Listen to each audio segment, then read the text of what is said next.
tag na ako, na BBM, maka-BBM ako eh. Ayun, na bayaran daw tayo. Ang totoo nun, ayoko talaga.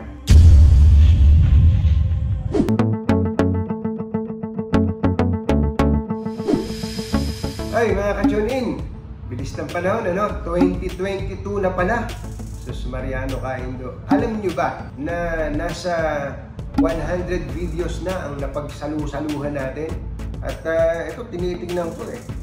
Ang dami na pala nating views. 17,464,969.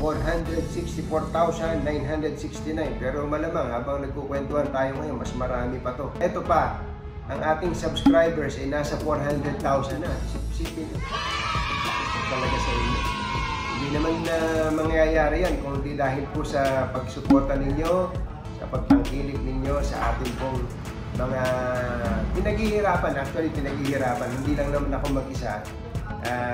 Reflex ko lang yung aking PIKT team. Siyempre, kayo na number 1 na sumusuporta. Kaya nga, taos sa puso ang aking pagpapasalamat sa bawat isa sa inyo. Pinapasok niyo po ako sa inyong mga tahanan, sa inyong mga opisina, at minsan kahit nag-CCR kayo, pinapanood niyo po ako.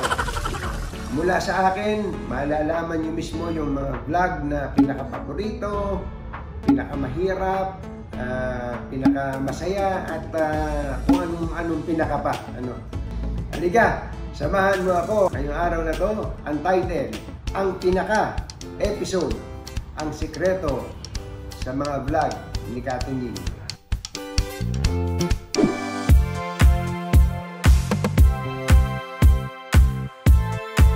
Top of mind. I-interview natin kay Justin Jaworski. Alam niyo kung bakit? Sigurado ako na matutuwa kayo. Pero mahihirapan naman ako. Mahihirapan akong mag-English. Well, I need to ask you this. Are you single and ready to mingle? I'm not. I'm engaged. I have my fiance here with me right now. So. Okay. Dumugo ang ilong ko. Nag-nosebleed ako sa English. Na siguro problema rin ng marami sa atin yun. Ang isang dahilan, kasi alam ko kung ano yung tamang grammar. So, nag-iingat akong bumitaw ng sasabihin ko. Kaya, construct ako ng sentence sa Tagalog, saka ako tinatranslate. Saka ako tinatranslate into English. Doon na disgrasya. Pero okay lang, nakaraos naman. Buti na lang, may mga panyo ako.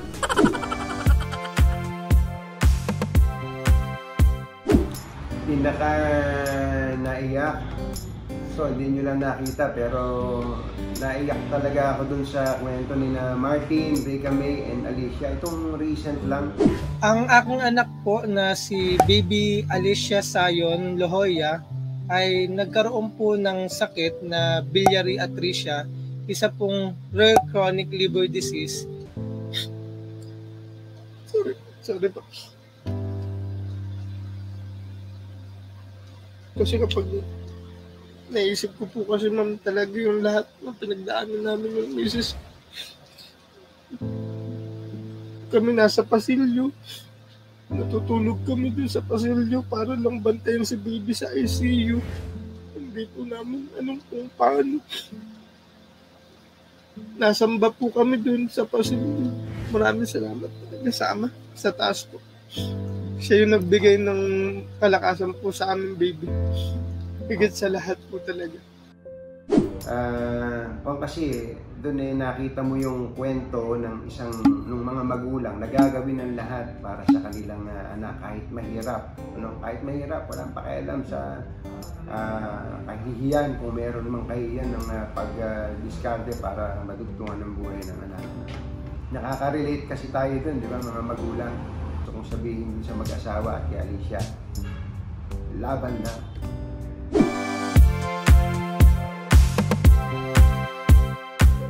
Natuwa.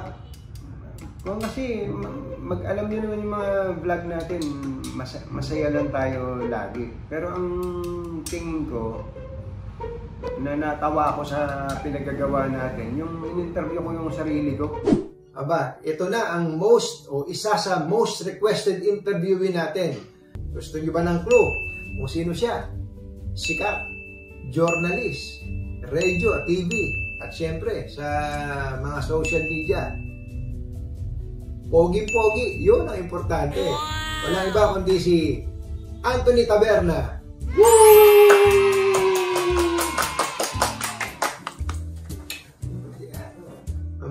Ang pogi mo pala sa personal. Kumusta naman? Di naman kata-kata kayo dahil sa lahi talaga namin ng mga pogi.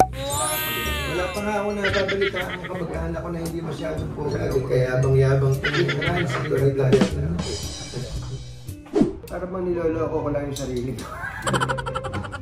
Di ba nakakatuwa yun?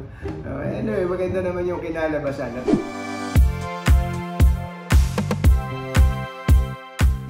Laguna din pala to. Laguna din.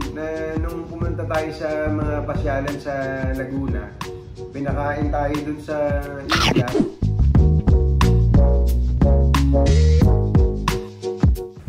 Sarap nung almusal natin. Gusto ako. Kaya problema, mukhang para kami kakatayin niya. Meron pa kayo ihanda rito. Tapos nung pagdating natin dun sa mainland, kain na naman.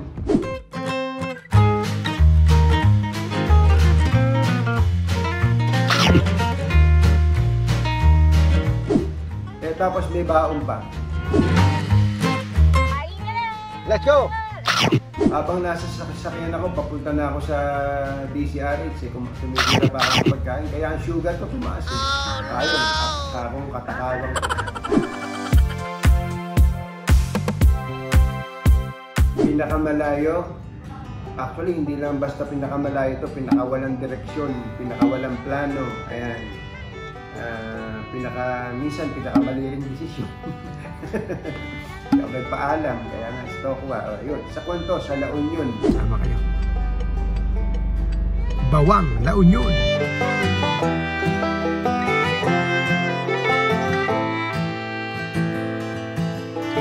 Actually, muntik na ako makarating na Ilocos Sur doon.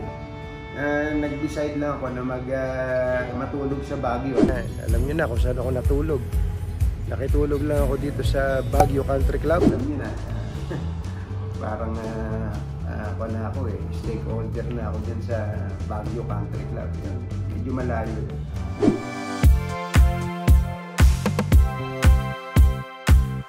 Controversial?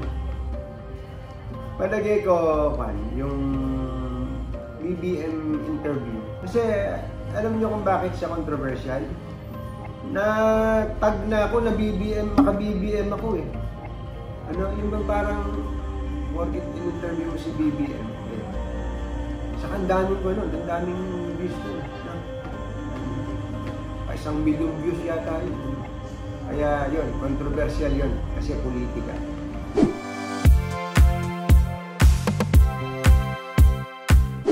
Ayun, nabayaran daw tayo.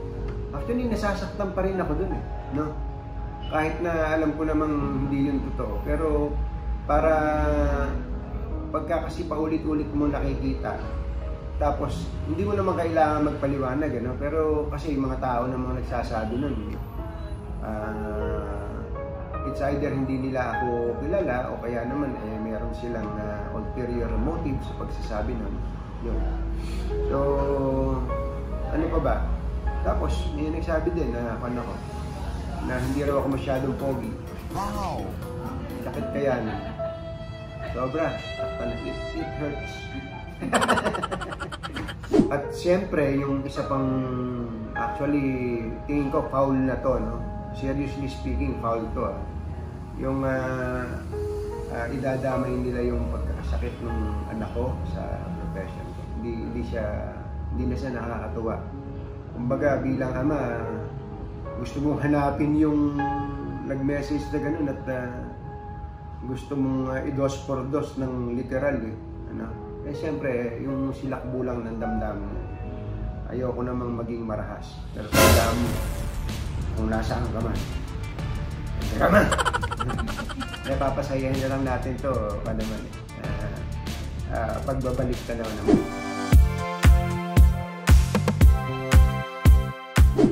kakaiba. Lahat naman kakaiba. Magugulo tong mga writers, si Lalo, Che. Kung ano na, kulang na lang, patamblingin ako nitong mga ito. Ang totoo nun, ayoko talaga. Ayoko talagang gawin. Pero sabi nga if the price is right. Sa totoo lang, ninenervous ako mag-bike kasi nga nakikita ko kung gaano kadelikado yung nagbabike na dadaanan ko araw-araw. May bike lane man, pero isang kwan lang, yung off balance lang, tapos may katabing sasakyan, makaladkad ka ng... Yung mga na-imagine ko kagad yun. Para sa akin, kakaiba yun kaya lang talent lang ako dito Pagka inutos ng mga boss ko, ano magagawa ako? Hirap na pagka password.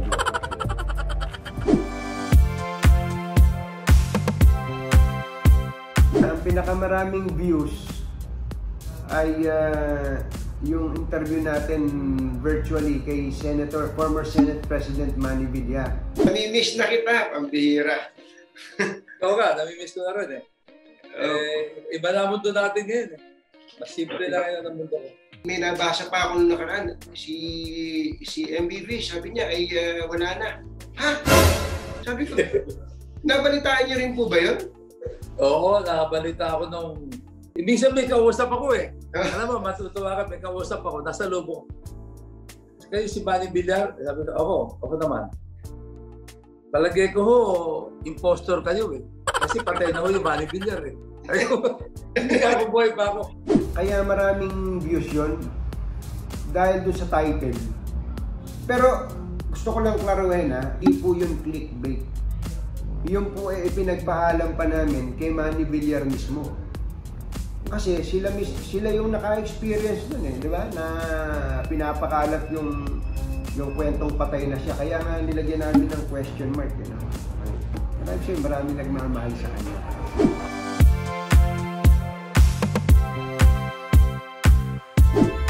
Yung ang tingin ko pinakamagandang comment yung tungkol sa kay Zoe. Yung mga expression of support, yung mga expression of prayers para kay Zoe, yung mga well wishes kay Zoe. Sarap sa pakiramdam nun, sobra. Kasi alam niyo kung ano epekto sa amin na gano'n ang kalagayan. Pakiramdam mo talaga, hindi ka nag-iisa. Saka sasabi mo, dami pa lang, wag na lang sa akin Ang dami pa lang nagmamahal sa bata na to, kahit hindi naman talaga nila kilala. So doon lumulutang din ang likas na kabutihan ng mga tao.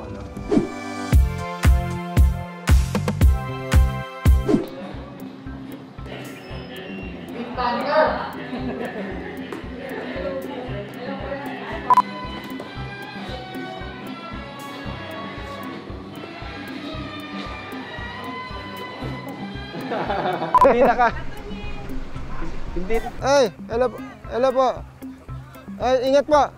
Ingat po. Thank you, John. Sasabihin kita kay Secretary Arto Gade, ikaw na gawing LTO chief. Gade. Gade. Diba? Parang mga Gade. Gade.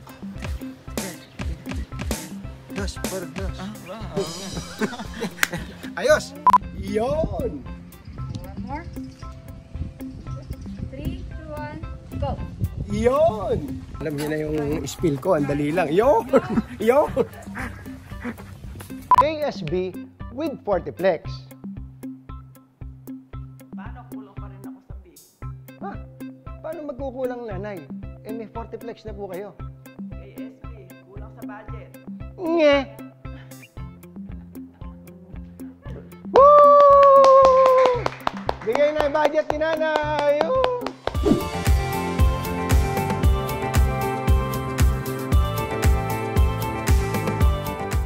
O yan, mga ka-tune-in, dahil sa mahal ko kayo, yan na yung exclusive backstage pass ninyo sa ating tune-in kay Tunying Production. Ayos ba? Sa susunod na taon na to, alam niyo na, punong-puno na naman ng mga episodes, mga vlogs na sana magbigay sa inyo ng hindi lang ng happy weekend, kundi happy tayo every day. Parang happy weekend araw-araw. O paano? Happy 2022 sa inyo. Happy holidays. Happy birthday. Lahat ng happy. Happy. O, ayan. O paano? Bye! Happy weekend! Woohoo! Don't forget, subscribe, like, share. Saka click the notification bell.